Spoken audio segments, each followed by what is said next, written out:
अब आज चाहिँ होइन आज त नभनौँ धेरै ढिला भइसकेको छ मैले अलिकति भिडियो बनाउनलाई।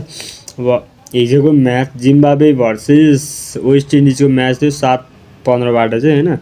म अब म्याच अर्डर हान्दै म्याच हेर्दै गर्दाखेरि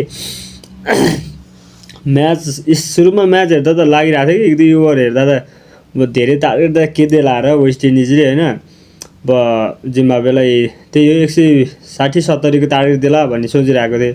लास्टमा अब 254 रन हानेर 255 रनको टार्गेट दियो होइन।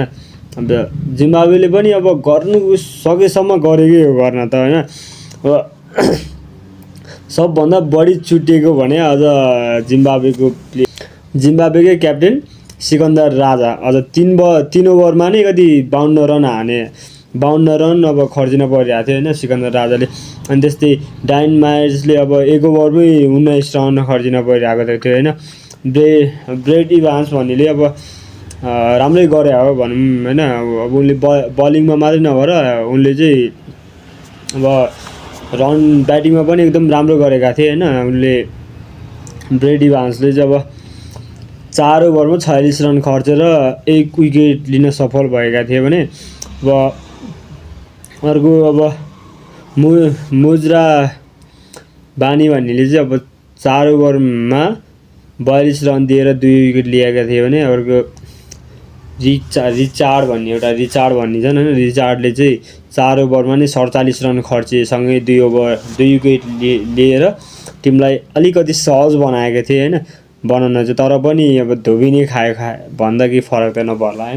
अनि त्यसै गरी अब उताको के भन्छ हिटमायरले पनि अब 34 बलमा नै 85 रन हानेर होइन टिमलाई एकदमै सहज बनाएको थियो। अनि अर्को पवलले पनि 35 बलमै 59 रन हानिदिइहाले। छुट्यो क्या अब बलरहरूलाई स्पिनर फास्ट बलर जस्तोसुकै बलर आए पनि राम्रै छुट दिएको थियो होइन।